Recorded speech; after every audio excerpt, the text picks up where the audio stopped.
Hello and welcome everybody to the next episode of Mind the Stream. My name is Corey Dharma, also known as Naked Beer Ice on Twitch, and I am a meditation mindfulness teacher, podcaster, content creator, and general all-around dude. And today I'm doing a show where I interview people about meditation, mindfulness, gaming, philosophy, and we're gonna be doing some cool shit today. We're actually gonna be doing some meditation, mindfulness practice on stream. So if you're in chat, get yourself ready, get pumped, get hyped. Oh wait, it's meditation. We're supposed to get calm. We're supposed to get chill. No. This is Twitch. We're gonna have some fun today. So I'm a little under the weather. I caught the COVID, and but I'm okay, triple vaccinated, and all I just had a little bit of a fever last night, and I'm pushing through, powering through. But today the stream is coming to you live from Germany on my tiny little Apple computer, there was a huge amount of setup in order to get this going, but hopefully it's all going to work. Today I'm going to be interviewing somebody named anADHDbadger, a streamer and content creator, university student, and also all-around good dude. His name is Joe, and we met because of The Outer Wilds, the greatest video game of all time. And I liked the fact that he had ADHD in his name because I have ADHD. And then he started talking about it, and I was like, actually, I like what this guy says. And I like his kind of character and demeanor. And I thought, it'd be great to have him on the show and teach him some mindfulness stuff, and maybe we can help out with the ADHD stuff, and maybe we can just, make some content together and be cool. He's a chill dude, and I'd like you guys to introduce you to anADHDbadger. Welcome in. Hello, Joe. Oh, welcome to the hey, show. Thank you for having me. This is exciting. Yeah, you're welcome. Thank you. I'm very grateful to have you here. I'm so excited to be here. Yeah, Yeah. I really like the idea for the stream, and to get to be a part of it early on is super cool. So Hell yeah. I've never been on a show before or streamed outside of just playing video games, so it's new for me, but I'm really looking forward to it. Yeah. I mean, all we're really doing is having a conversation on Skype Yeah. and Discord and Twitch and OBS Yeah. all at the same time. It's like one of those ships that's held together by duct tape with 3 different ships just Yeah, just to like keep the it ship in running. Outer Wilds. Yeah, exactly. That's what we were going for. That was the plan all along. Yeah. It's a So, metaphor, guys. Yeah, it is. Excuse me, very much so. And I'd like to welcome everybody in chat. Bees Knees and Bog Devil and Table 93, welcome in everybody. Thank you so much for being here. Also Cyphoid, welcome in for being here as well. And thank you guys so much for the early stream audio help. Much appreciated. I could not have done it without you. And I'm very happy to have it going. So let's get to it. All right. Our first mindfulness practice today. Badger, tell me, how do you feel right now? How do I feel? Oh, good question. I'm not too bad actually. I got a lot of stuff coming up. I'm gonna stop you right there. Oh, I'm gonna stop you right there. And now, I want to be very clear about our wording, and so I may stop you from time to time, and I hope you don't consider it an interruption. that's a good thing. I tend to ramble, so. My question was, how are you feeling, or how are you doing, right? True. And you said not too bad. Yeah. Right? Not too bad. Is that a feeling? I guess that's technically not a feeling, right? It's not a feeling at all. It's a judgment about how you feel. Right? When you say, this is just colloquial speech, and every day we don't have to worry about it. But here, when we're doing mindfulness, we're going to be very careful about how we say things. Links are banned just because I don't really have very many mods, and I want to let them have it. So sorry about that. I should update that and allow it to happen. But we'll have to do that next time though. So sorry about that. So when I ask you, how are you doing? What are you feeling? What are your thoughts? What's going on? I want you to be very clear about your answer. Like, I'm all right, right? Is a judgment about how you feel. It's not really an answer to the question. And so the very first step of mindfulness and meditation is awareness. We want to be aware of what's going on inside our bodies, in our environment, in our emotional state. And so casually, colloquially, we can say, I'm fine, or I'm not too bad, and there's no problem there. But here we want to be specific. How do you feel? Yeah. I feel, I guess I'm feeling quite high energy because it's like this is something new and exciting. So I'm a bit, uh, yeah, I'm feeling like, that like excitement for something, right? You feel it very physically. Yeah. I think that's what I'm feeling right now. Kind of, I'm looking forward to doing some mindfulness stuff. I feel like that will help. But I like that feeling, so that's why I was excited to come here. I like being excited. I get excited about being excited. So Yeah. Yeah. Okay. Good. That's a good answer. Okay. Cool. Um, so when we pay attention to our feelings and our emotions, sometimes the language has got to get pretty technical about what's going on, what we're feeling. So, but we have to pay attention, and that's a skill, and we can get better at it. So we did this exercise in the last stream, but we're going to do it again right now. It's a good one for those of you who are new here, who have not done this before. It's quite easy. I want you to look around the room, and I want you to look until you find something you've never seen before. It could be any small thing. Doesn't have to be a big thing. that's kind of hard, actually. Yeah, how long you been living in that room? I've been here for like 2 years, but I feel like I look at stuff a lot. I don't know. Like I'll get bored of something and I'll just start looking around. I think I did. I had like a year of online lectures, right? So I was just looking around everywhere. Anything other than the anything other than the lectures, right? Uh, is there something new or something we've just never noticed before until like literally this moment? It's the same thing. Yeah. Yeah, something you've Okay. never noticed before. And you at home in chat, feel free. I mean, we're all at home, but feel free to do the exercise with us. Let me know in chat. Look around the room until you notice something you've never noticed before. It could I be mean, a I tiny see a little little thing. bit of yeah, I see a little bit of dust like underneath my like keyboard Yeah. that haven't vacuumed up yet. Uh, so that's Okay. what I see that's new.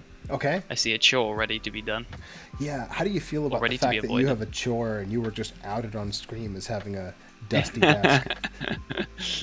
Yeah, the mess. My brain will just like ignore the mess until I'm forced to look at it. So that's what you've done. Yeah. I'm gonna Yeah. have to tidy up tomorrow. Look at that. Look at that. Well, now you've become aware of it. These are little things, and they're inconsequential. But when we add them up, this passive awareness starts to improve by paying attention, how we feel, how we think, what's going on. Cool. So, It's interesting to think to like never seen before, even though you live in somewhere familiar, right? It's a right? cool way of like finding something new and something that's boring in a way. Yeah. So, Thich Nhat Hanh just passed away, and they were a monk who, a Buddhist monk who kind of helped propose like engaged Buddhism, engaged mindfulness practice, and how to get better. And they had a great quote. Mindfulness is learning to fall in love with the ordinary. It's about paying attention to everything, little things, because like your breath, for example, we don't think about our breath all the time, and that's okay. You don't have to, but when you do, you kind of notice kind of how the engine works, how the machine works, and it's this thing we take for granted all the time by not paying attention to it. And so by paying attention to it, it doesn't really change anything about our situation or our environment, but it does change our perspective. It helps remind us what's truly important. And that's really kind of where nice. we want to get to this whole thing with mindfulness and meditation and all that. So, tell me, have you done any meditation or mindfulness before? Have you gone to a Uh, retreat or read any books or? no, I guess I try and meditate by myself. I spent a year abroad and I struggled to sleep, so I downloaded what's it called? Headspace. Yeah. That really famous one that everyone uses. And I use that for a bit for sleeping, and then if ever I kind of need to meditate, I'll just do something similar to that. Yeah, Um, yeah. or just yeah. I think it's a So useful tool. nothing proper, but yeah. Yeah. Some of my clients have come to me specifically because they said they tried Headspace and it didn't work for them. Mm. And that's great. I'm happy to take their clients that they've not Yeah, given you've got your little proper niche. attention to. That's one Yeah, of the I think things. it's good, but it's kind of impersonal, I guess, isn't it? It's like a Yeah, there's no yeah, feedback. It's one way. yeah, exactly. So they can specialize in guided meditation practice, but they can't really give feedback. They can't tell you the next step for you. They can just tell you the next step that they think it should be. Mm. So yeah, so it's a little bit difficult. So let's do a little meditation practice right now. Okay. I want you to bring all of your attention. I want you to sit still for a few minutes. All right. I All know right, that's hard. let's give that a try. Yeah. Just find a position that's comfortable for you. And Mhm. just for like a minute or two, we're going to stay as still as possible. Okay, I'm gonna All put right. down the thing that I'm fiddling with. Okay. Be a good start. We are also going to be quiet and we're going to close our eyes. And what we're doing is we're limiting as many inputs as possible to the brain by not moving, by not making noise, by not speaking or looking at stuff. Our brain is suddenly deprived of a bunch of inputs. And so your brain has got all. I mean, I don't know if it works like this, but the way I like to describe it is like your brain has now more processing power to pay attention. Ah, I see. You're It closing the also, extra tabs. well, yeah, you're closing your extra tabs. That's a great metaphor. But also, your brain is constantly hallucinating. It's it's hallucinating the world around you. It's not seeing, it's not hearing. Your brain is interpreting signals by other organs that perceive light or sound waves, and then it transforms that signal into something the brain can read. But the brain isn't actually seeing these things. It's just giving a representation. Its best guess at what's going on. So when your brain suddenly has less to work with, it it can kind of fill in the gaps a little bit, and it's kind of interesting to see. So that's what we're going to do. All right, Okay, go ahead and you're sit. gonna count me in or something. Yeah, yeah, I'll guide you through it. So we're going to sit still. Go ahead and close your eyes.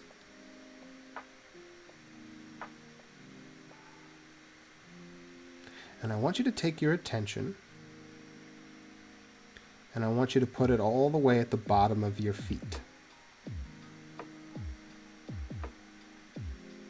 No need to wiggle your toes or move your feet. Just notice. Notice the pressure of your feet against your shoes or the floor. Notice the texture of your socks if you're wearing any. Notice if you can feel the grains in the socks or the smoothness of the floor or the pressure of your shoe.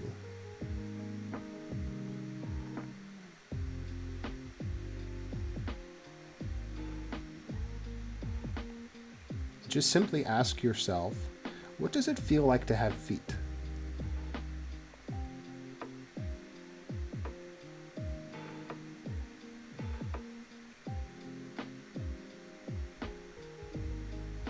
Notice if there's any tension or clenching in your muscles and your calves and your legs. Let it relax and stay with that feeling in your feet. What does it feel like to have feet?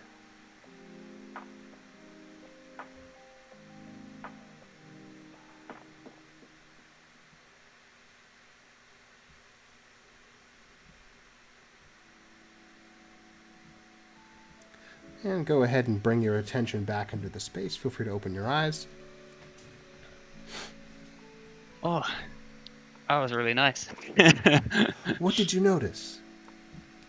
I think the first thing was just like I kind of left the frame of like, oh, I'm on stream. You know what I mean? I was just like, suddenly I was just sitting down with like a nice voice. You know what I mean? Like it was a I just felt a lot more here, I don't know, than before. I kind of stepped out of that frame of like what I was doing and into just like where I was, I guess. So that was quite nice. How long were you able to stay focused? Did your mind drift? Did you think of anything? Where did your attention go while we were It looking de- at our feet? it definitely bounced between like A, my feet, and then B, like up here, like this, like being in stream, right? Like it was like it would play out like things I was gonna say, like answers to questions, stuff like that, because my brain likes to plan ahead. It likes to say things before someone else has finished speaking, right? So it was like up here, and I was like, no, it's fine. I'm down here on my feet, and then it's like, okay, now it was bouncing between the two a little bit, but the yeah, I think being focused on the feet was the bit that was I did a lot better at it than I thought I would, honestly. Ooh, good. A judgment. You noticed that you had an expectation of how you would perform, Yeah. but you've never done this before, right?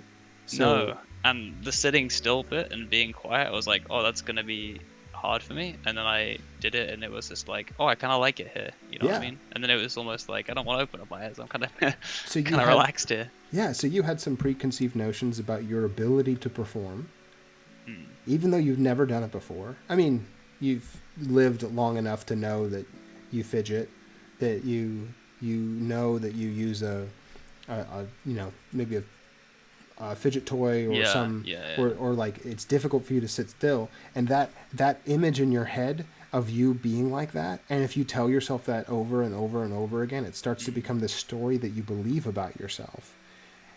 And then there's no possibility of changing it because we identify with it. We say, I am a fidgety person. I can't do True. that. Mm, And yeah, that, and yeah. go ahead. I was, and I think with the like when I tried to do it by myself as well, that was that expectation that made it more difficult. I think when it's with someone else, I was like, oh, I'll just do what he says. You know what I mean? I don't Yeah. feel like I'm the one having to be the initiator, right? And then I'm like, oh, I'm not very good at this, so Right, right. yeah. So what we did is something called anchoring, where you give yourself an object to focus on. And that object doesn't have to be a physical object. It could be a feeling, it could be a thought, an emotion. Most people start with the breath. I chose to start with the feet because I expected that everybody would be like, "Oh, it's gonna be the breath. It's gonna be." Nope, nope. We're going to the feet. We're going to our root. Gotta be different, yeah. Yeah, because of those expectations that we have are things that most of the time they're not harmful, but sometimes they can be. And so we want to start paying attention. When do you have judgments about yourself? You asking me that now? Yeah, yeah. We're going deep, man. Pretty much all the time. I think I'm a very like I don't know if it's self-conscious or self-reflective. Like I don't see it negatively, but I will always I feel like it's helped me a lot with things like therapy and stuff like that, but I definitely always check what I'm doing, like constantly. So I'm always kind of putting judgment on myself, I would say. So Yeah, pretty much always, I guess is the answer, yeah. yeah. That's okay. We all do that. Mm. Would you like to do it less? Yeah, I think so. I think so. Like I think it's like a trait that I'm happy with, and I've gotten better at making it more positive and less negative. But Right. at the same time, it's not something that needs to be on all the time. Like it has its uses, but Oh if you yeah. use a tool too much, Oh yeah. it's just gonna be exhausting, right? Or break. So So your biology has this. It evolved your brain to work in a certain way, and one of the ways it works is that it creates judgments. I like this. I don't like this. Right. That part of your brain has been active since you were a fetus. Right. Like, I mean, you can talk to mothers and you can tell, like, oh, today they're jumping around in there, right? Like they're ornery today. You like being you like being full. You don't like being hungry. You like being warm. You don't like being cold. You like having a support network around you. You don't like feeling alone, right? That part of your brain, the judge, is extremely practiced. you've been judging things your whole life, and you need it, because the judge is the one that keeps you alive when you're standing on the cliff edge and you go, I shouldn't jump off, right? The judge is like, that would be a bad idea, right? It's useful, but it's overtrained. And so when you start a new thing, like, I'm going to do a meditation class with Corey Dharma, and the very first exercise, your judge pops up and says, oh, you're going to be shit at this. Yeah. Right? It's like you ran up to a 4-year-old learning to play piano and be like, hey, kid, you suck. Yeah. Right? Yeah.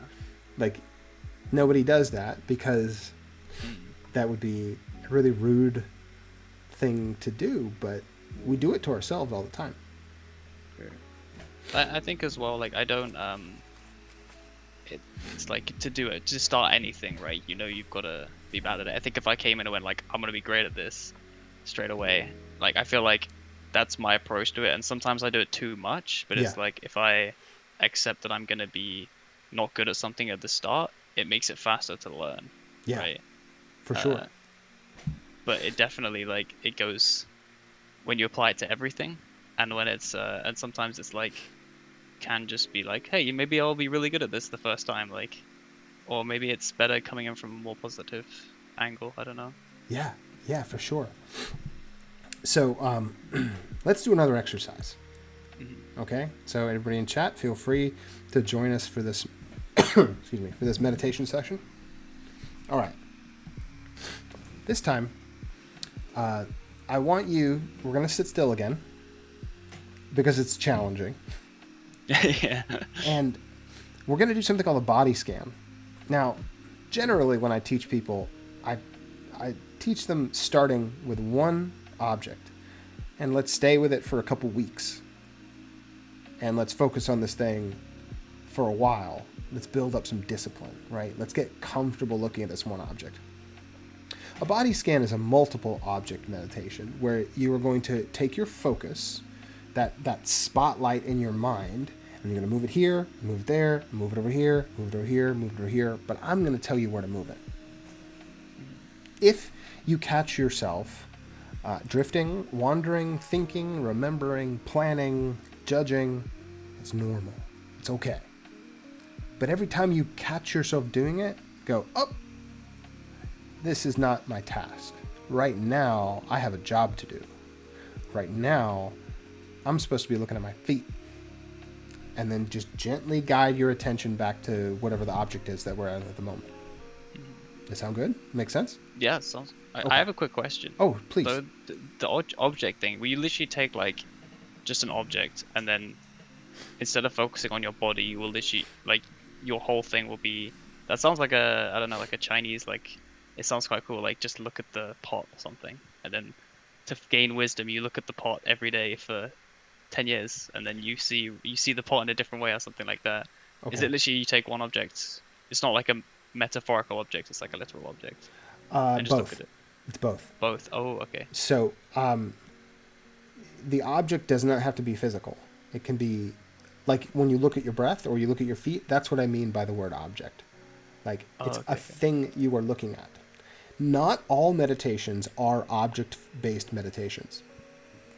So what I call flow state meditations don't have an object. So if you ever played video games and you catch yourself, like, excuse me. Have I played video? You're gonna ask, have you ever played video games? So, nah, yeah, I'm a Twitch streamer. No, never. You ever played video games and then realized you forgot you were holding the controller? Yeah. Like, the controller becomes an extension of your body. Yeah, that's true. Yeah. Right? That is what we call a flow state.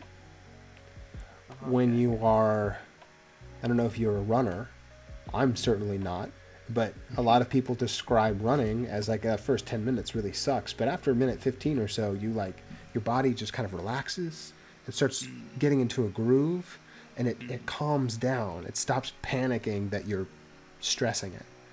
Yeah. And you kind of get into a groove. Or dancing.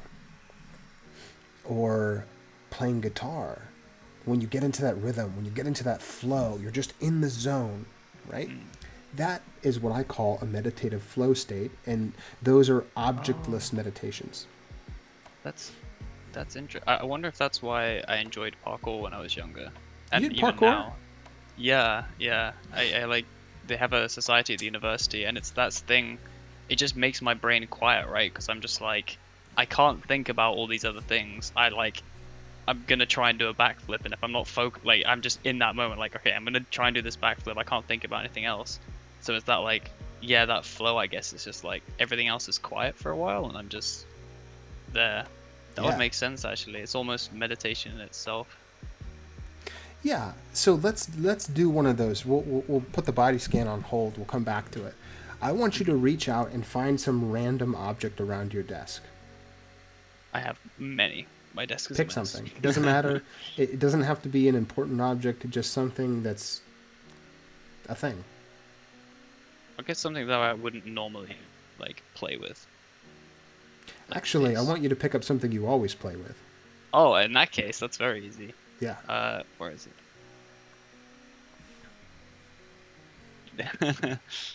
This is Okay. like a little fidget cube. Oh. Oh, that's cool. Yeah, Tell me about it it. was cool. It's broken now. No, it's fine. Yeah, it's like I just ordered it on Amazon, and it's yeah, it basically goes everywhere with me. Can you And hold it on screen? And, yeah, so it and just looks like a really boring Rubik's cube, and you can like fold it and then fold it and just keep folding it. yeah. So it's like you don't have to think too much about doing it. You can just yeah All play right. with it. Yeah. So I want you to hold that cube up, and I want you to look at it. Okay. I want you to allow yourself to become fascinated with this object. Forget about the stream. Just look at it, feel its texture. Don't play with it in the sense that you're flipping it open. Just hold it. Feel its Really weight. have to hold it. Feel its density. Notice it. Allow yourself to become fascinated with the shape of it, the mechanics of it.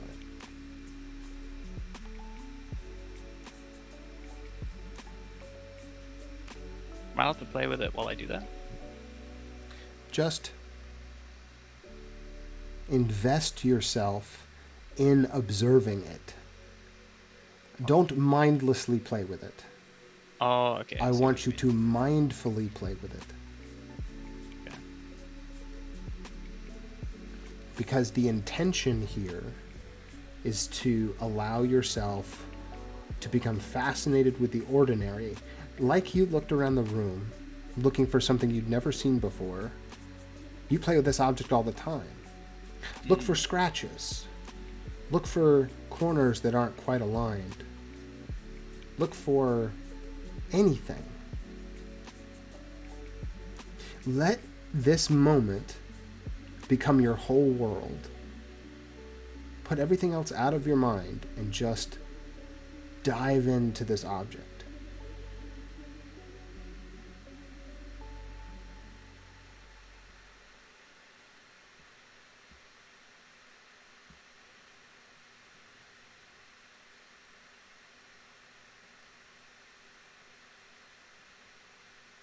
I still don't know how it works. Like I guess I never really thought about it before, but now I'm looking at it, I'm like, where are the So, seams that actually stop it from, like, so did they know where? yeah. So is this a thing you are thinking about? And is thinking the same thing as paying attention? Uh, I feel like I do the same. I feel like I do both. I don't know. I'm like paying attention to it, and because I'm thinking these things, it's making me pay attention to it. I don't know if that's like a little Yeah. trick I do, where I'm like, it's like when I, it's like if I walk through a city or something, like part the way I'll be more present is I go like, oh, I wonder how that coffee shop opened and like what people might go there, and it's why I like writing as well because it makes me ask those sort of questions like, oh, I wonder what that person's like story is, like why they're Right. dressed like that, or what those two people are talking about, and so I feel like it's both. I don't know if the point is to do it without thinking, but that's I feel like for me they go hand in hand Well, with a lot of things. Yeah, it's thinking is a useful tool, but it is not the only tool that we have. Mm. That is the hard part about this. That your thinking is something that has become automatic, and thinking is not always useful. It doesn't always. Uh, it's not always the right call, right? Yeah, for sure. Sometimes thinking is incredibly necessary, Mm. and sometimes it gets in the way. Mm. So in this case, what we're trying to do is not trying to think so much as be present. Oh, okay. Yeah. Thinking changes your worldview, changes your focus to the thoughts. Mm. But if we're focusing on the object, every time we have a thought, our focus jumps over to look at the thought. Mm. And I'm not saying thinking is bad. Thinking is super useful. Mm. But No, that makes sense. Yeah. when we're meditating, when we're trying to be mindful, thinking isn't the goal. And Yeah. thinking won't help you understand the lesson because it isn't a Yeah. thought-based lesson. It's an experiential lesson Mm-hmm. that you can only Yeah. notice by experiencing. Mm-hmm. So what did you Yeah. notice about the cube when you held it up? When you were invested in it? What happened in your head? Well, I was like, first of all, I was like, yeah, I've never really looked at it before. I guess my brain just like translates objects into tools. Like, this is for this, right? Rather than just seeing as what it is. Like a knife is that's the thing I use for cutting rather than it's a knife. So I was just looking at it like, oh, like I don't even like. And with some things, I feel like I wouldn't even be able to describe them because I just don't even pay attention to what they are. I just pay Oh, attention to what they're used for in a that's like way. 90% of all the objects that we see all the time. Like people don't pay Yeah. attention. They get familiar and they stop asking questions about it. Like the Mhm. breath. Do you remember? I'm not sure if it was the Matrix movie 2 or 3, Mm. but there was this I've seen scene. neither, so. You've seen neither. No, I only saw the first one. Okay. Well, you're not missing much. The first one was great. The other two, no. Yeah, So okay, okay. there's this scene where they go to the last human city, Mhm. and they go down to like the engine room, and the main character meets like the mayor of the town or whatever, and he's down there, and he says like nobody ever comes down here unless there's a problem. If this Oh. power were to go off, Mhm. everybody would suffer. It would be catastrophic. Mhm. But as long as it's working, nobody pays attention to it. I really like that. It's like your Yeah. breath, That right? feels like, yeah, that feels like me. And that feels like a lot of things. Like even yesterday, I felt like anxious for the first time. I'd ever felt really anxious before. And I like messaged my friend who had anxiety, and I was like, "What the hell's going on here?" And then, like, I just all these things that I guess had just been ignoring, and I was confused. I was like, "Why am I feeling like this? This doesn't make any sense to me. Like, I feel mentally fine." Yeah. And just because it was broken, I was like, forced me to look at some of the things that I would have just ignored normally, right? I didn't have anxiety until I was like 29, 30. Like Really? it Alright. just started showing up. Alright. I I always assumed it was something that, I don't know, you either had or you didn't, but that doesn't. No, you are a malleable, changeable, Mm. moldable thing that is constantly changing. Although, yeah, I had my friend, they said that, yeah, it was like it was as a result of like an experience at school that's kind of where it developed. So actually, Yeah. that makes sense that it isn't.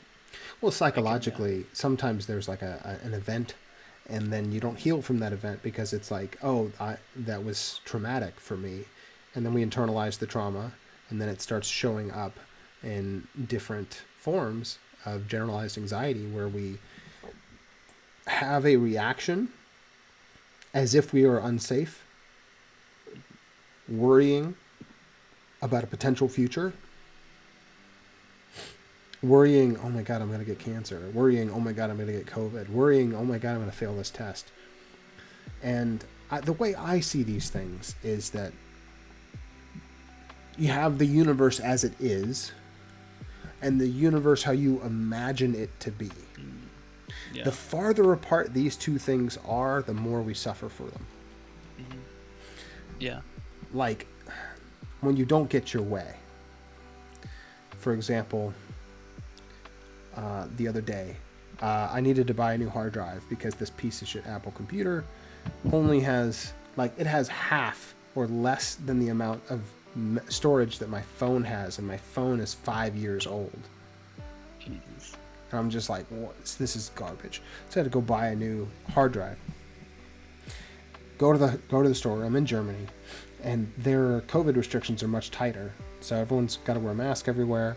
And then anytime you go into a store, you have to show a QR code on your phone or on a piece of paper that says you've got your vaccines.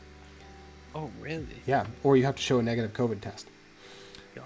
And if you go to a bar or something, they make you sign in saying when you're there and when you leave. Not make you, it's an optional thing, but it's for contact tracing. So if somebody at the bar gets sick, yeah. the government can go, hey, you were at the bar when somebody was sick, you should get tested. Oh yeah, we do have that in the UK. I don't know how widely used it is now, but it was definitely a big thing at the start of COVID. As in Florida, in the States, that was not a thing. Really? And Florida's one of the worst states for it. But the point is I got there, and then I have my vaccines, and I showed them my CDC card from the States. They're like, no, we won't accept that. I'm like, but I have my vaccines. And they're like, yeah, but you need the QR code. And so they're like, you have to go to the pharmacy to get it. I'll go to the pharmacy, and the pharmacy says, no, we only give it to residents. We don't give it to foreigners. And so I'm like, wait a minute. So you're saying that because I'm a foreigner, I can't go into any store or restaurant, even though I have my vaccines.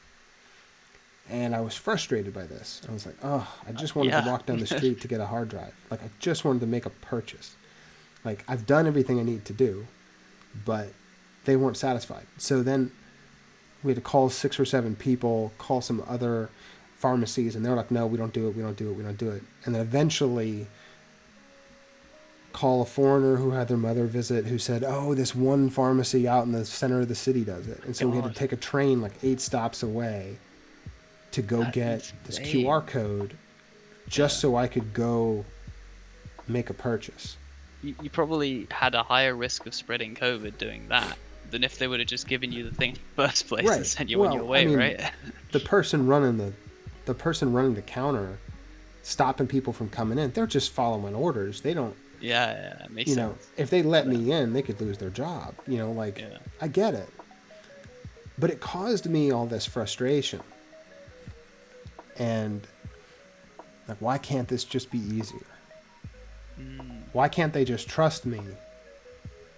Because I have proof, I'm just, why don't they, why is this system set up this way? And I was like, in my head, going, oh, this is not what I wanted.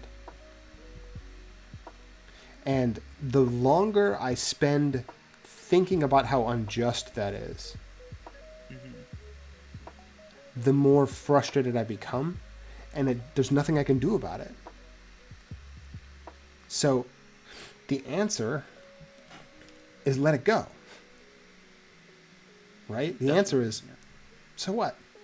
There's a fantastic book called Who Ordered This Truckload of Dung?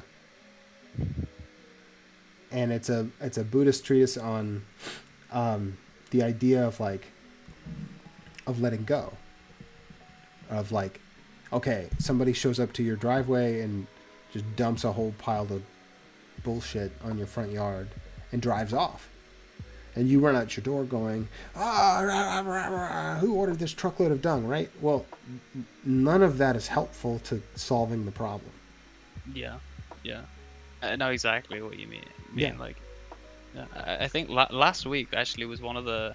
I had a day where I was like, probably the proudest I've been, or like one of the proudest moments. Like, and I've had a crazy year, so I've had a few, but it was just where like I went out to go hand some books back to a professor, and just like everything that could have gone wrong pretty much went wrong. Like I got most of the way there, realized I'd forgotten the books. Like I went back, grabbed them, went there, and then there was no one in. I was like, oh, it must be lunchtime, right? There's no one in, that's why. So I went somewhere else to go find the book in the library that I was going to replace the one I was going to hand in, and looked everywhere for it, and then finally found the right place, and the book wasn't there. So I was like, oh, okay, go. Well, at least it's past lunchtime now, so I'll go back and hand the other books in. Yeah. And then I went back, and there was still no one there. So I was like, all right, I just have to walk back. And I didn't let any of it just, instead of just going like, this sucks, this should have been this, I just went, oh, okay, well, I guess I'll just go do this now. And then, okay, I guess I'll just go do this. And like, I think it was the first time like I did that really consciously, and I was just like, hey, I just had such a series of unfortunate events and just disconnected my emotional response to it in a way, and then, or it just like let it be what it was, right? And then I was just like, damn, like that's actually, I'm really happy that I could do that. And now it's like in the future, if something like that happens, I'll just be like, all right, well, that's just what happened. Let's not like let it affect me too much. Yeah. You see what I mean? Yeah. And when that happens, how quickly you are able to let it go depends on your awareness. If you are unaware that it's happening, there's nothing you can do about it. If you're getting on that emotional roller coaster of like getting frustrated and you don't know that you have a choice not to, you just start making yourself angry. Yeah. I really like I started rewatching Star Trek Voyager and Tuvok, the Vulcan. Like I really like the at first I was a bit like, oh, you know, like human emotions are a good thing, like what are you talking about? And I still, of course that's true.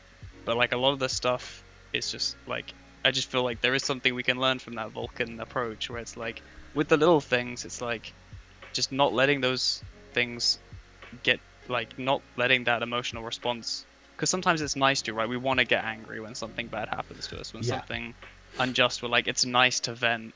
And I find that when I'm playing video games as well, when something bad happens and I let myself vent a little bit, I get way more frustrated for the rest of the game. Whereas if I go, no, I'm not gonna like wallow in this, I'm just gonna accept, okay, like I died, whatever, okay, let's just play the next one or something like that.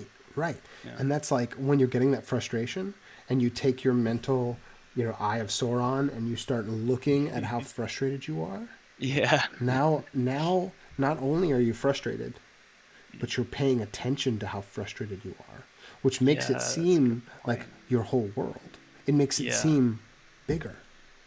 It makes it seem like I am my anger. Like this is who I am in this moment. My expression, my being is this frustrated anger, and that's not it at all. Yeah. It's just riding an emotional roller coaster. No, that's a really cool way of looking at it. And it makes sense then why when people like something really small will make people feel really angry or something, because even though it's something small, they just see the anger, right? And then when they're looking at the anger, suddenly it becomes their whole thing, right? It's like it doesn't matter how small the thing was. They're looking at the anger, and that's gonna make it their whole thing, especially if you're having a bad day, right? And it's in the context of that, you're like, oh, I'm angry today. And then when something little small happens, you're like, you see that even more. It's like, yeah, and then it just spirals. Yeah. I definitely do that sometimes. Like, and this is where like meditation mindfulness comes in. A lot of people have this misconception that they're supposed to find serenity or get rid of their anger or get rid of their anxiety. No, that's not what meditation mindfulness does. It helps you look at it and see it and feel it intensely, but deliberately. Yeah. It's not about learning to control your emotions. It's about learning how not to have your emotions control you. I really like that, yeah. Right? That, yeah. And that's the thing. That feels... It's hard, right? It's difficult to to be in the moment all the time. It's not easy. It's simple, but it is not easy. Yeah, definitely not. So let's do another exercise. Okay. All right, let's do that body scan now. And so, if you're watching in chat and you feel like doing some meditation with us, feel free. Okay. I want you to go ahead and put your feet, flat on the floor. Knees at a 90-degree angle. Back straight. Take your shoulders. Like play the piano or something. Yeah. Don't lean back in your chair. I actually want you to sit a little forward in your chair. Put your butt on your chair, but not your legs. Okay. So you're going to be a little farther forward in your chair. I'm gonna take this pillow out because I think that'll make me like support myself a bit better. Right. At least for this. So then we're using our spine to hold ourselves up, and not the chair back. Mm-hmm. Take your shoulders, pinch them forward, raise them up to your ears, bring them behind you, and let them fall. Okay. Rest your hands in your lap. Take your chin and you're going to tuck it slightly down. So for me, I'm looking at like a 45-degree angle down, and I'm just looking at the words MacBook Pro. Wait, I don't want to do that. I don't want to sit here and look at an advertisement. I'm going to look at the 8 key. Okay. Right? I'm just going to look at that number 8. And then let your eyes get kind of slitted. So you're not closing them, but you're also not shutting out everything. You're just enough to stare at something. And we're not looking with our eyes. We're looking with our mind. So you're going to take your mind, take your focus, and I want you to bring it to the tip of your nose. And as you breathe in, I want you to notice the temperature of the air as it comes in through your nose. Notice the change in the temperature as you breathe out.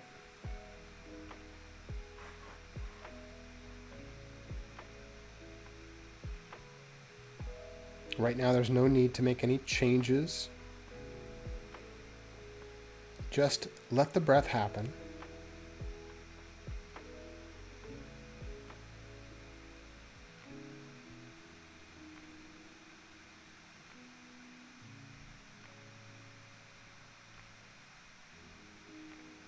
Notice the depth, pacing, and rhythm of your breath.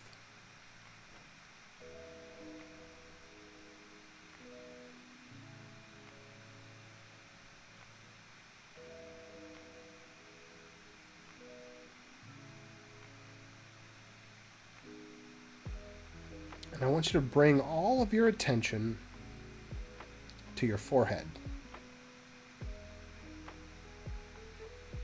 Notice any tension and let your forehead relax.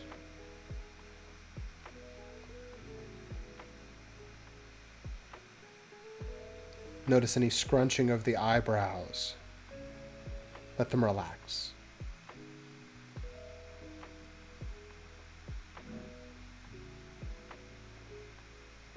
Each time we move to a new body part, I want you to breathe in, noticing the feeling of that body part.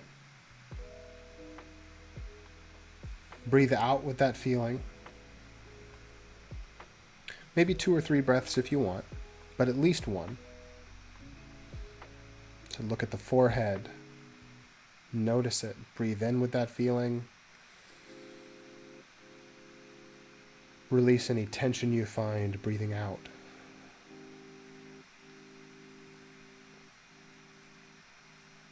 Move your attention to the muscles above your ears, on the back of your head.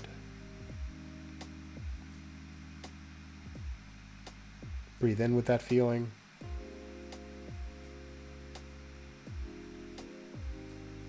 Breathe out with that feeling.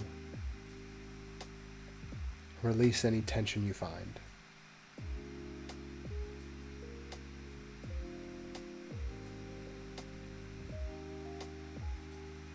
Notice the muscles in your jaw.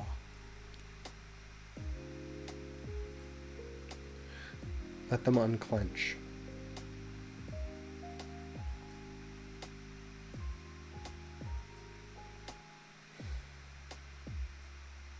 Notice the muscles down the back of your neck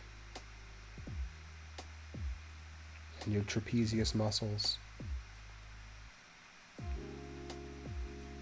Let them relax. Let the spine and the bones hold your frame.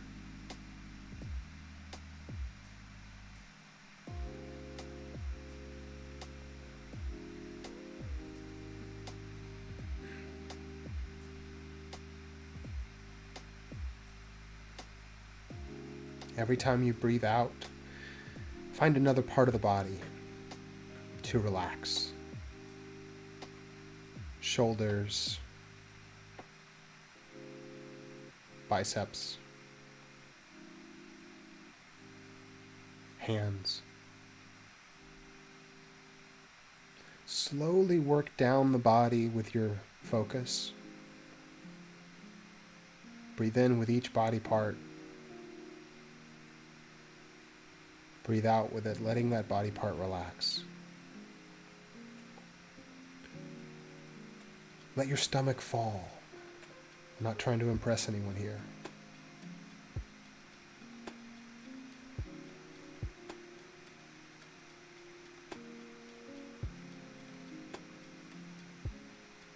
Notice any tension in your quads, in your hamstrings, in your thighs. Let the bones hold you up. Release the muscles.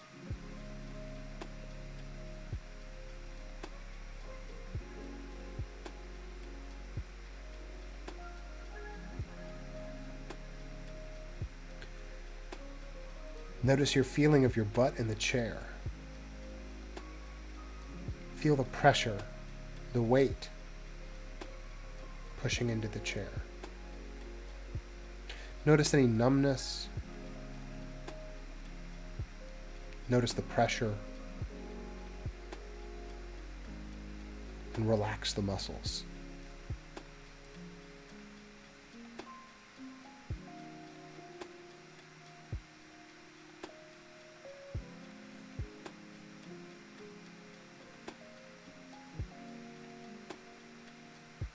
Again, bring your attention down to your feet. Notice the spread of the weight coming down through your shin bones into your heel, pressing the heel to the floor, spreading out through the ball of the foot. Notice the toes gripping the floor or your shoes. See if you can notice the individual contact points between your toes and the floor. Can you notice the big toe and the pinky toe? The ones in the middle get a little harder. Try to differentiate. Try to notice. What does it feel like to have my feet touching the floor?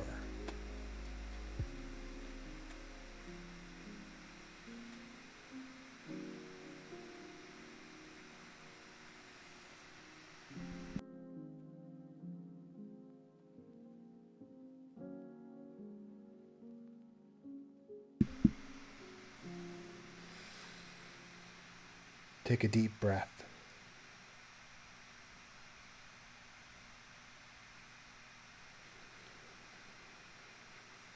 Take 2 more.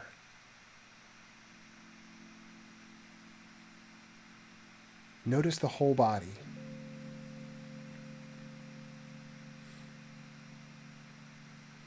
Notice the pressure in your feet and the muscles in your back trying to keep you upright. Notice the hang of the shoulders, tension in the forehead. No need to make any changes, just notice. Notice if your posture has slumped. Just feel your body.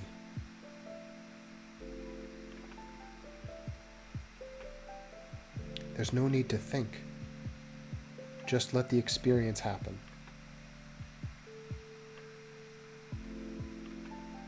What does it feel like to sit?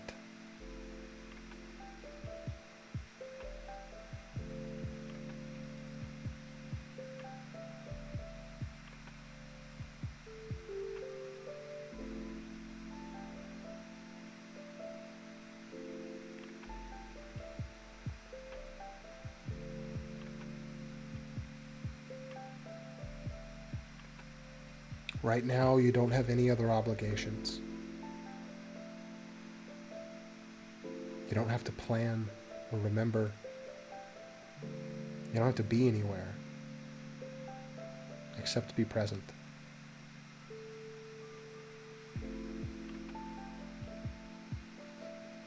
Stay with the breath. Stay with the body.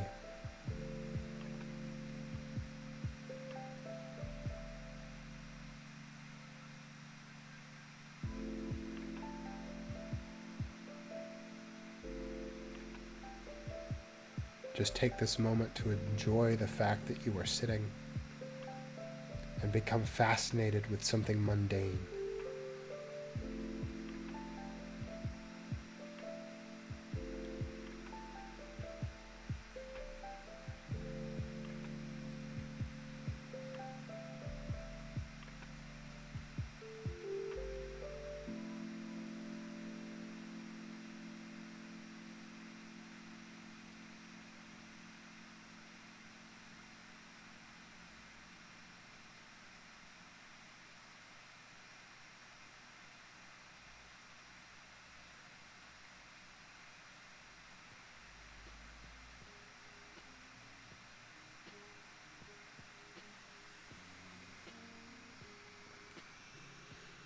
Slowly bring your attention back into the space by gently wiggling a toe.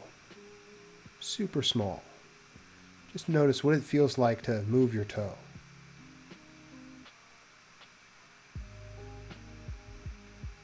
Twitch a finger. Notice the pull of the tendon through your hand into your forearm.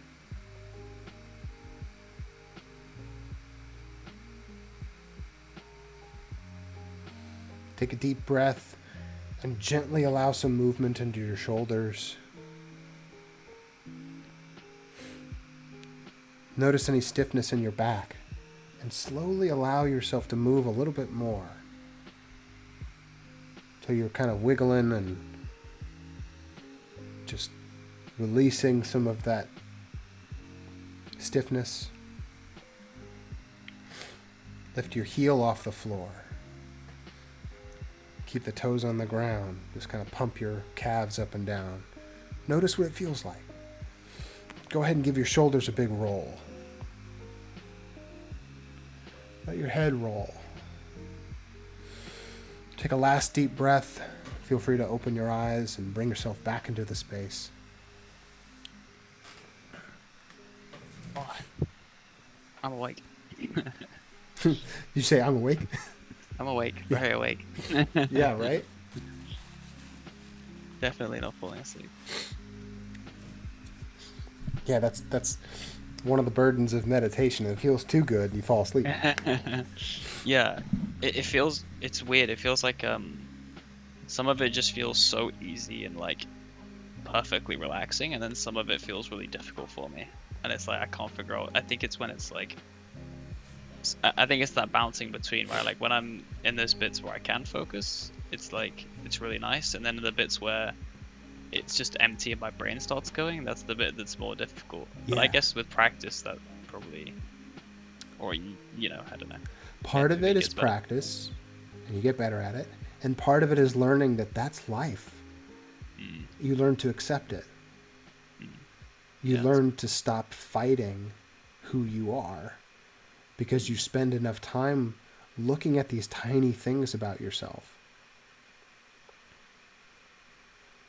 Eventually, you find that you don't have to care about the fact that you have ADD or that you're anxious. It's a thing, it exists, but it doesn't have to be an enemy. It can be a teacher to learn from. But it depends on your perspective, right? So there's this famous story in Buddhism about the blind men and the elephant. They put a bunch of blind men in a room and an elephant, and they all feel different parts of the elephant. One of them feels the trunk and says it's a snake. One of them feels the foot, says it's a tree. One of them feels the ear and says it's a palm frond. One of them feels the tail and says it's a broom. None of them are right. But they're all kind of right. Kind of. They only can see the part of it that they're looking at the moment. But if you pivot, if you widen your perspective by checking this part, checking this part, checking this part, you get more of the picture. Like a jigsaw, I guess. A little bit, right. Well, your mind is like the blind man. You can't read my thoughts or feel my emotions. You have imperfect knowledge. So you guess. You assume. And sometimes our assumptions are wrong, and they lead us to suffer even more. And all it really takes is, oh, that's right. That's just life. Laugh at yourself like going to take the books to your professor and having all that stuff happen, and you're just like, all right, whatever, on to the next thing. What's next? Yeah, it's kind of funny sometimes. It's like, of course it went wrong. Yeah. Like, oh, it's funny it did. Yeah, right. How was your experience doing that meditation session? What did you notice? Where did your head go? It was really, I think the first thing was like, it felt like it tied into that first thing we were talking about with the objects. But it's like, you don't just forget about the objects around you. It's like, I didn't even know I had like a forehead muscle, right? Until I tried to relax it. Like, I didn't even realize that like, that all like stuff that was tense until you told me to relax it. I was like, oh, I felt like comfortable. And then when you were like, relax this, I was like, oh shit, I didn't realize my eyebrows were tense. It's like, you don't think about that, especially not when you're going through your daily life or whatever. Isn't that interesting? How you can have a feeling in your body that you are unaware of until you look at it? Mm. You ever like hurt yourself and you didn't know you were hurt until you looked at it and go, oh my God. Yeah. And then you feel it? Yeah. Well, you really don't appreciate a body part until you've hurt it and you can't move it properly or something like that. That's the blind man part. That's the perspective. And if your attention, if your awareness is not on the thing, you might be carrying around a bunch of tension in your body and not even know it. Mm. You didn't even know you had forehead muscles. Yeah. I knew they existed, but I was like, right. You never put your attention. I've never put my attention on them before, that's for sure. Hey, look at that. I taught you about a new body part today. Yeah. Gained a forehead today. Achievement unlocked. Yeah. Actually. This is actually a really, really good skill to have, is being able to scan your body and look for tension, look for pain, look for how you're holding yourself. Sometimes, like, when you're frustrated, like I get frustrated when I have to wait in line, especially if they have one of those like cattle corrals where it's like you have to walk back and forth. It's this really dehumanizing thing where like, and I notice my frustrations and I go, oh, I'm frustrated. Oh, I don't have to be. And I can start noticing that frustration by doing a body scan and going, ooh, I'm holding a lot of discernment right here. You could look at my forehead. That's so discerning, and it's like there's so much tension being held just in that facial expression. And it's not a bad thing to be able to hold tension, but holding it too long can be damaging. It can affect your mood. It can affect your perspective. It can affect everything you go through about your day. If you had gone to your professors and they were not there and the bookstore didn't have your books, you could have gotten really frustrated. You could have ruined a whole day simply because shit didn't go your way. It's true. And So, when you have a bad day, it seems to like, yeah, you can see it in other people, right, as well, when it's like, yeah, that they don't notice that like their forehead is wrinkled or something like that, and it happens to you as well. I wonder if that like, you know how they say that like there's like scientific evidence that like smiling actually makes you happier even if you're not yeah. happy. I wonder if that is like another feedback loop that's like, well, when you're upset or grumpy, then you get those facial expressions, and that further like feeds into that. And if Yeah. you just notice it and break that cycle, maybe that would help a bit. And remember, it's not about avoiding the negativity. Mm, It's about using it in a way that is constructive. mm, You cannot control when your emotions exist. You react to your emotions. Your emotions happen to you. And you decide how to react to them. oh, okay, yeah, Right? So when you're frustrated and angry, that's not your fault, but it is your responsibility. yeah. That's why I really like Spanish and those languages, because they don't, like, we say like, oh, I'm happy or I'm glad, right? As if we're the ones doing it. But in Spanish, for example, like me alegra, like it makes me happy, right? It's like you're not the one doing the emotion to yourself. It's like it just exists and it's doing it to you, right? So I guess Yeah. that feels like it ties into that, and it's like, yeah, it means you don't beat yourself up for it, right? It's like I'm sad. It's like, well, I'm not making myself sad. It's just sadness is there and I'm feeling it. It's just, yeah. It's a nice, I like that perspective, yeah. Yeah. And it's all it is a perspective. Mm. That's all it is. And keeping it requires paying attention, which is step one of mindfulness meditation practice. Tell me about your Nice. ADHD. Mm. What is it like for you? God, it's Why did you name yourself an ADHD badger? Like, let's go back. Let's. oh, I don't know actually. I definitely I remember the day I changed it to an ADHD as opposed to an ADD, because I got the diagnosis. I was like, well, I'd like to be more specific, I guess. Um, but what's it like? I don't know. It's like a blessing and a curse. Like, it feels like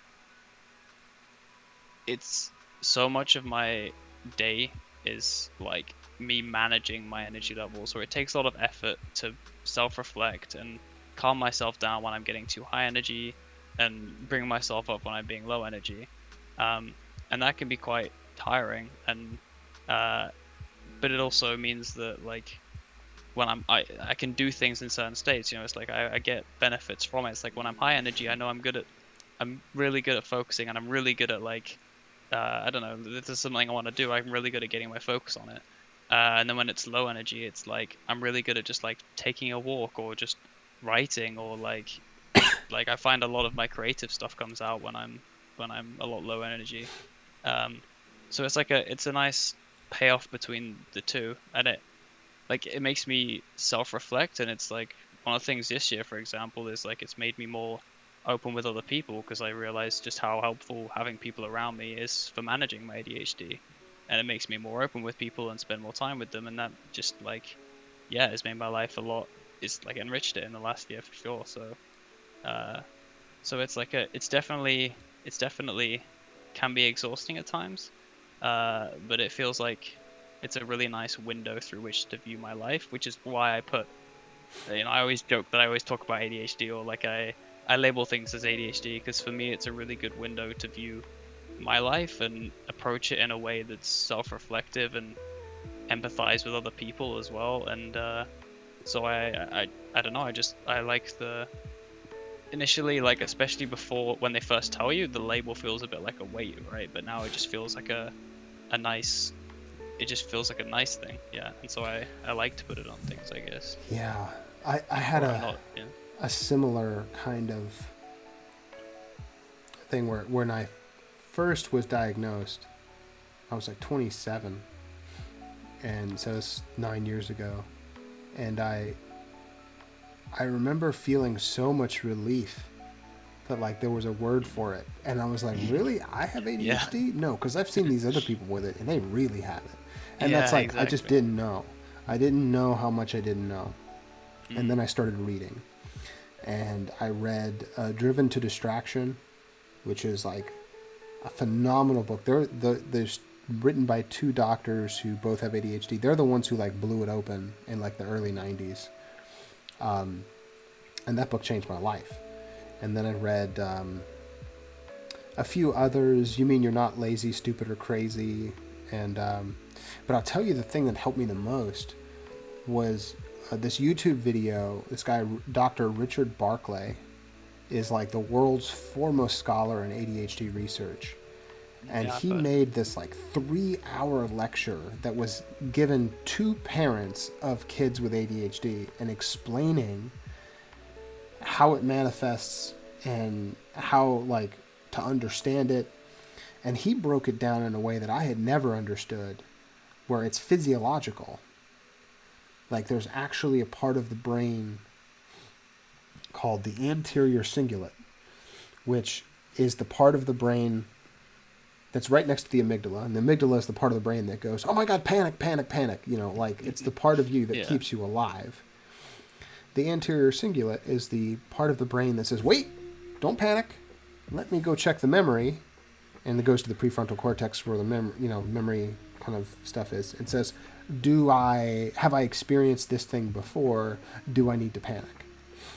And in people with ADHD, the anterior cingulate is diminutive. It's a little bit smaller than it is in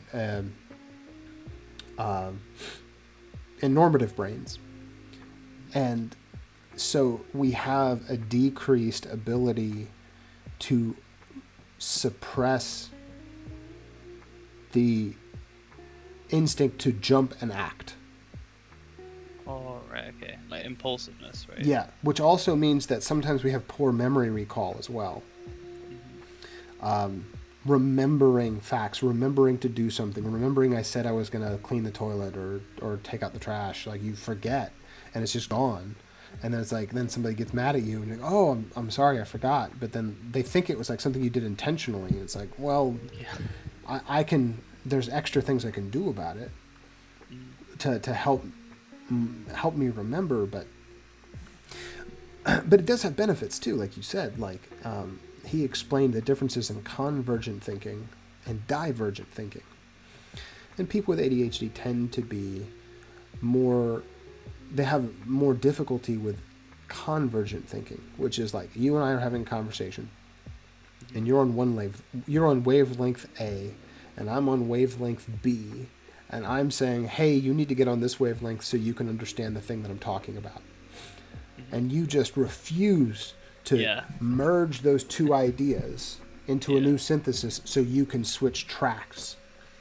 Because the person with ADHD is afraid of task switching, because they know if they switch tasks, the one they are on will never get completed. Oh, that's an interesting. So like the way it affects me, and I don't know if this is the same for you, but like whenever I change, like I don't want to get in the shower. I love showering. It feels great. I don't want to get in it. Once I'm in it, I don't want to get out. Yeah. Once I'm up and I'm working, I don't want to go to bed. Once I'm in bed, I don't want to get I out. want to get out again. Yeah. Right? And this seems like ubiquitous, right? It seems like, oh, everybody has that. It's like, nah, it's not the Yeah. same. It's like Yeah. your ability to tell yourself no is diminished. Definitely. But we have a benefit. We're really good at divergent thinking. It's like when you start on this path and you split and split and split, and then you have an increased ability of pattern recognition. You can see, where a normal person might go A, B, C, D, E on different thoughts. The ADHD brain might go A, B, C. Oh, I see the pattern and jump ahead E, F, G. Yeah. It skips steps, which sucks when you have to prove your work on a math problem at school Yeah. and your teacher's like, you didn't show your work, you get an F. I'm like, but I got the right answer. Yeah. Yeah. It's good for like music as well, like things like that. You know, you Yeah. play the first couple notes, you just know what the next ones are. Yeah. Or like you're trying to write a song or something and you play two notes, you're like, oh, I just know where the next one is. It's Do like, you play music? yeah, yeah, I do. Yeah, just as a hobby. Yeah. But What's your instrument of choice? well, I grew up playing guitar, and then I recently, when I left school, I started playing piano, and I really love piano, so I kind of do both. I find the piano is like, I like learning songs on the piano, and then I like making songs on guitar. Hell yeah. If that makes sense. But it's a really nice and it's really good for, I don't know. I find it so helpful with ADHD. It's like I get to do something, but the music also relaxes me. So it's like I'm doing something, so I'm occupied, but I'm also relaxing. And with the writing aspect of it, it's like the stuff that's inside me. It's like I have a vent for it, right? It's like I have a, it's like it's like a blowing off steam kind of way. So it's a really nice just tool, and it just feels like it applies with that Divergent thing where they're like, if they're like, okay, play this scale, and ADHD is like, no, fuck that. Like, I'm gonna play something completely random, like Right. just because you told me to. But if they were like, just play something random and make, I don't know, just play a song, like, but it has to be one you don't know, you'd be like, oh, okay, like now you've given me something that I can mess with, like I can do something different. Then I don't know if that's what you were talking about, but that's how I'm interpreting it It's all right. No. Cool, through man. my yeah. Yeah. What about in But video? yeah. What about in video games? Like, what have you noticed your attention being affected by the types of games you play, or when you're streaming? Does your attention get split between chat and the game, and like and narrating what you do, and how does that affect your performance, or your own internal space as you navigate like Oh yeah, being a streamer? definitely, like massively. I think for me the split is like competitive multiplayer games and then like single player games, right? Right. And it's like with the competitive multiplayer ones, like League or Valorant, for example, like because I have my brain likes to be like occupied, like it has a capacity, and it's most comfortable sometimes when it's full. It's like it's everything is focused on this one thing because then it doesn't have room to like think about other things, Right. right? And with multiplayer games, it makes like it gives you enough things to think about at once. Yeah. I don't think I Whereas, could ever like stream League. Like, I play it, yeah, yeah, but I couldn't stream it. It's like it requires too much focus. Like, I would be quiet the whole time, mm. and then people would see how frustrated I get when I make mistakes. Yeah, exactly. Yeah, I couldn't stream it because it's like the bucket's full, right? Like you don't have anything else to. It's like, yeah, that's all you've got. But then if it's like a single player game for me, and it's the reason why I stream as well, or one of them, is that like if I play by myself, like the bucket is like it's spilling over, and I've got all this focus that isn't going into the game, and that makes me uncomfortable, and I get like I have enough of my brain thinking about other things that I start doing other things, right? Yeah. And so what streaming does for me is it just gives me another bucket to put by the other one, so that the water that spills out, it goes into another bucket, and I'm fully involved in it again, right? And that calms me down. So it's like Outer Wilds, for example, is such a great one because there's no rush. Like it teaches you to like you can stop at any time. Like there's no timer, there's no missions, there's no one asking you to do anything. It's like if somebody says something in chat, I can talk to them. I can stand there and just like talk to chat, and then I can go on my way and go and solve the next puzzle or whatever. Yeah, I like that about it too. I like that you can take your time. Mm. Yeah. Um, Definitely. so when I played Outer Wilds, when I played the DLC, you finished it. Yeah, I did. Yeah. Yeah. Okay. Eventually. Yeah. And no spoilers for it here, but when I was playing, there was the Interloper Discord channel, which is like a group of amazing people and Outer Wilds fans who go stream to stream looking for streamers who are kind of experiencing the game for the first time. and they just like to be fans and like to watch people fall in love with the game. But so the Interloper has a spoiler chat for every single streamer who plays the game, who's on the thing. So when you finish, you can get access to it and read what people wrote about your Oh, that's so playthrough. funny. So I was reading through the comments of what people were saying while I was playing it, and one comment stuck out to me so much. Like, there was a point where I was like stuck, and I was riding the raft down the river, and I was just kind of looking around at like all the cool shit, and I just had this huge grin on my face, and I was just like, in my head, I'm thinking, this game is freaking beautiful. Yeah.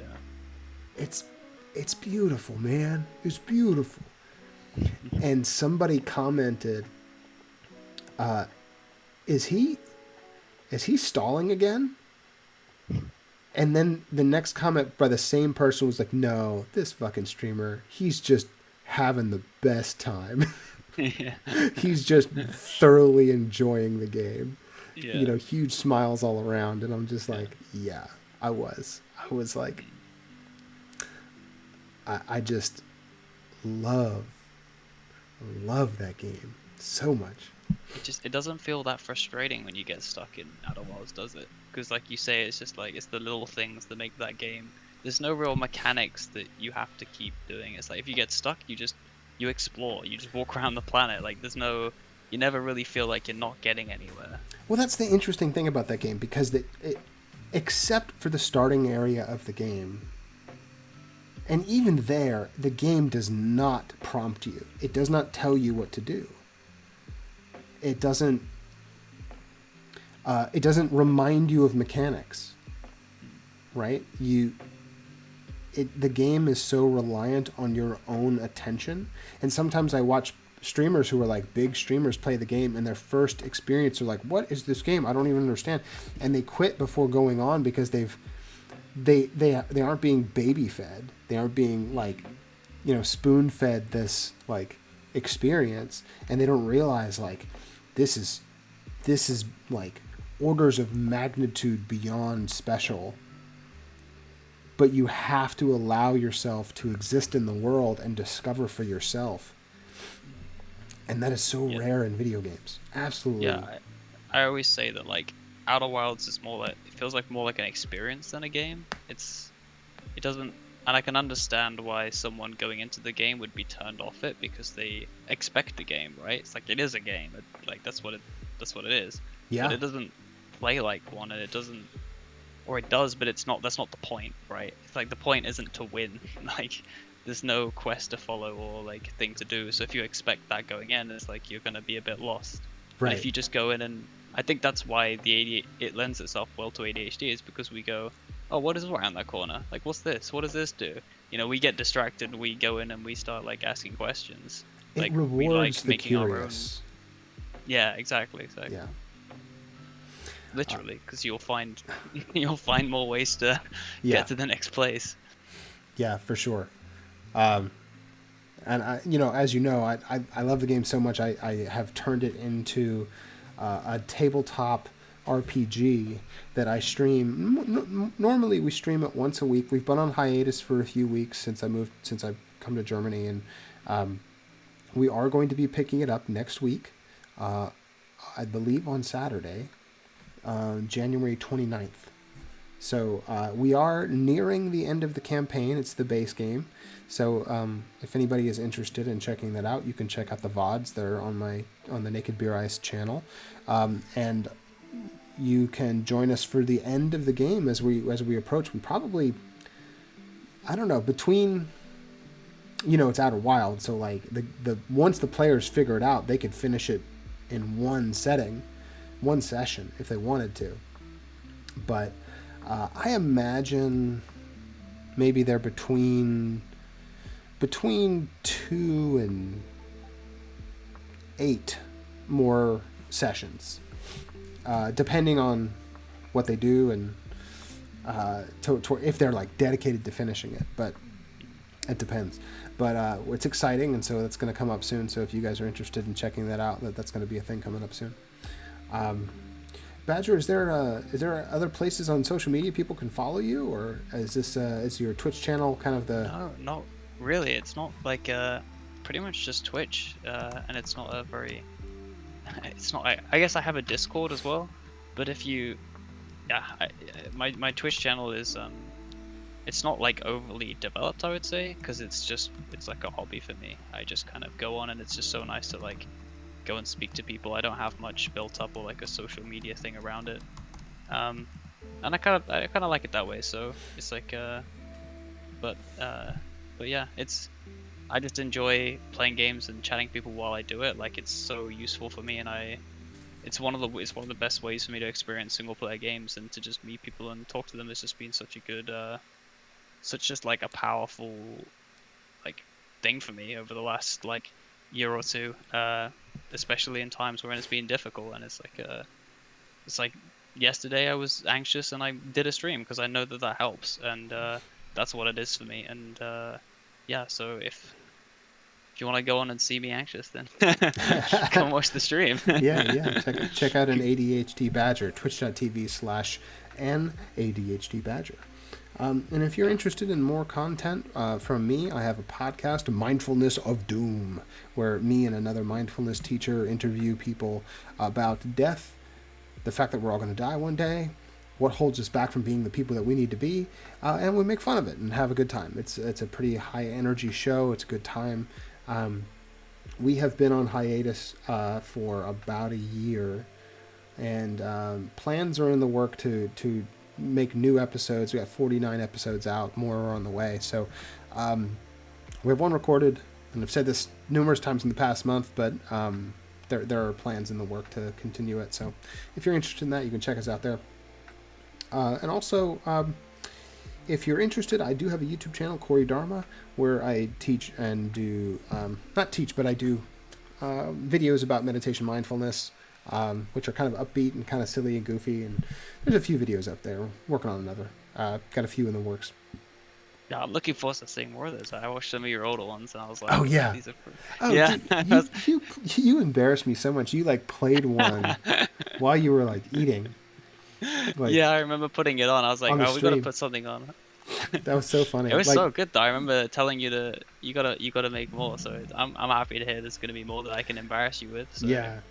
Well, I brought my camera with me to here. I'll be here for the next 6 weeks. So like, hopefully I do some recording and like maybe get some B-roll and maybe make a video while I'm here. I have a script ready, but I had planned to record it in Florida. So I don't know if I'll record that one here or record another one.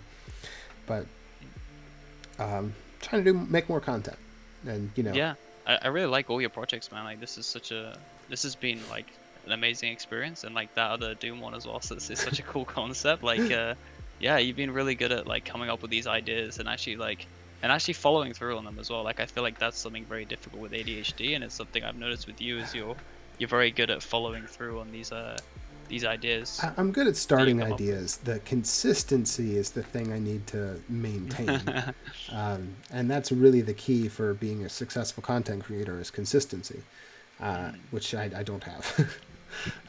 My own anxiety and my own depression get in the way of doing lots of things. But I think because of the pandemic and because of like having to move several times in a few years and just kind of like changes in life, I'm kind of on an upswing. Like things are going really well. Got some more work, got some more clients, make a new show, Mind the Stream. I'm really excited about these things. I'm traveling in Germany. Like all of these things are kind of moving up, and making me more interested in creating more content. So I hope you guys can check that out, and hopefully you like it. So I think as well, like content it's like I think it's becoming more quality over quantity as well. Like you see a lot of really big YouTubers or something like they make less content now than they used to, but it's more high production. So it's not necessarily a bad thing. Yeah, well, I think they have the luxury regularly of doing that because they have a huge audience. Whereas like if you're growing an audience, like you need to produce stuff. Like I mean, producing terrible content, like no one's gonna watch it. But like like I have good balance, right? ideas, and like it's just a matter of polishing them and then showing up, because good enough is better than perfect, because perfect doesn't exist. I don't remember where I got this. Uh, Maybe it was Alan Watts or someone else, but he said perfectionism is kind of an asshole. Uh, Nobody invites him to their pool parties,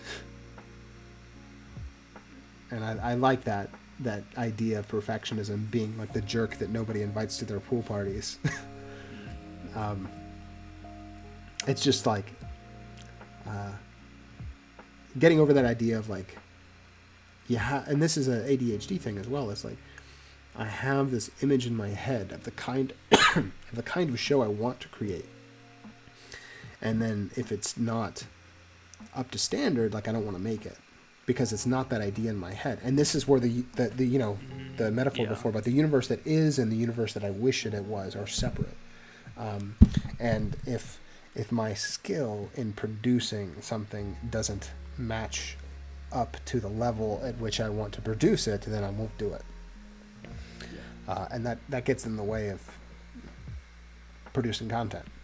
Oh yeah, I notice that all the time. It's like with anything, it's just you just have to start. Because if I start worrying about like, is this gonna be any good? Then I just will never do it. Yeah, yeah. It's just impossible. Yeah. You got to put that idea to bed. Mm. That it's the judge having too much say. That part of your brain that's like really good at saying I like it, I don't like it, I like it, I don't like it. Like all of us are like professional critics of other people's art, especially nowadays with like YouTube and Twitch, and like we see all this content constantly, and we're like, oh, that's good, that's good, that's good, that's bad, that sucks, that's bad, that sucks, that's good, that's bad, that sucks, that's good. Just swiping on everything, training that ability to say it's good, it's not good, but that forgets that getting good requires a lot of practice. It requires a lot of patience, a lot of hard work and diligence, and you build it up over time. And you iterate. You constantly, make things a little bit better, a little bit better, a little bit better. And so when we take that judge to ourselves and say, oh, hey, your content sucks. It's like, hey, man, I just got started. Quit being an asshole to me. Hey, me, quit being an asshole to me. Yeah. It's like it works for reviewing, but it's not good for producing, right? In the same way that people who review things aren't necessarily the best at doing it, right? Yeah, well, most of the people who review things have never made a thing in their lives, so like they don't have the perspective to understand. And it's like to each their own. Some people are some people it's a different craft, right? It's like video game reviewers, for example. Like you can get some that are like, there are some that I really enjoy watching, and they're really good at like analyzing a video game and like coming up with a really good script, like a compelling argument as to why it's good and why it's bad. It's like they don't necessarily have to be able to make their own video game, and it's so easy to be like, oh well, you make one then, right? But then at the same time, you don't want, if you are creating something, you don't really want that constant like analysis of your own thing, because otherwise you're not going to get anywhere. It's like if you write and every word you're like, is that a good word? You're not gonna get anywhere. It's gonna take ages. Oh, that's very true. Very true. Yeah. Well, speaking of editing, I actually have some work that I have to edit and get to it. So I think we're going to call the stream here. Joe, thank you so much for coming on the show. Like, Thanks for having me, man. Yeah. Dude, I'm honored to be your first invitation to another show. It was a pleasure talking to you. No, I'm honored you're my first, I guess, meditation teacher in a way, and it was really helpful actually. And I think I'll try and remember some of the things because they actually worked quite well for me. I really liked the body one because it meant that I could pay attention to something, right? It wasn't just like trying to be empty. It was like, oh, I had something to focus on. Yeah, So I think I'm gonna try and use that more. I generally try not to have my students try to be empty until way after they've earned the discipline of focusing on a single thing. It's much easier in that order. But I'm glad it was helpful to you. And the good news is there will be a VOD, and this will be published to YouTube, so it will be on the internet forever. So you can always go back to it and learn these techniques again. And if anyone is interested, I do teach private lessons online. You can sign up for my classes at corydharma.com or at takelessons.com. You can find me there. And yeah, so if anyone's interested in private meditation lessons, I'm happy to work with you. I try to make a curriculum that suits each individual student. Not necessarily teaching them what I believe or the things that were best for my path, but the longer we work together, the more easy it is for me to see what the next step is for you, and try to help you along your path, because everybody's different. So thank you everybody so much for showing up to Mind the Stream, episode 2, Meditation, Gaming, and Philosophy, and COVID, with an ADHD Badger. Thank you so much, Joe. It's been an absolute pleasure. Me, man. Yeah, I really appreciate it. Oh, good, man. All right. Well, I'm gonna pop off over here, and let's see. We'll see. Is there? I think we'll call it here. We won't do a raid. I'm on my laptop, and it's just too messy to do all that Might stuff. Might explode. It's been through a lot this evening. yeah. It's. I'm surprised it made it through. Anyway, thank you guys so much for being here. We'll see you next week for Outer Wilds Ventures on Saturday, and we have I have 5 guests lined up for Mind the Stream. So look forward to those. We got some really interesting people showing up, some people, communities that you guys may be aware of. We got MF Ghost Lion is showing up, or Ghost MF Lion is showing up, as well as Tiger Moth, Interruptus, and others. More on the way. So we'll let you know when those come up, and we'll see you next time. See you, Badger.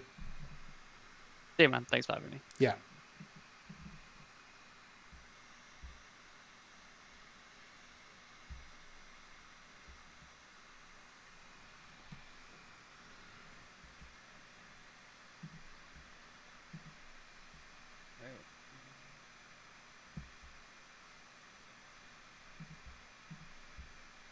I'm guessing the stream.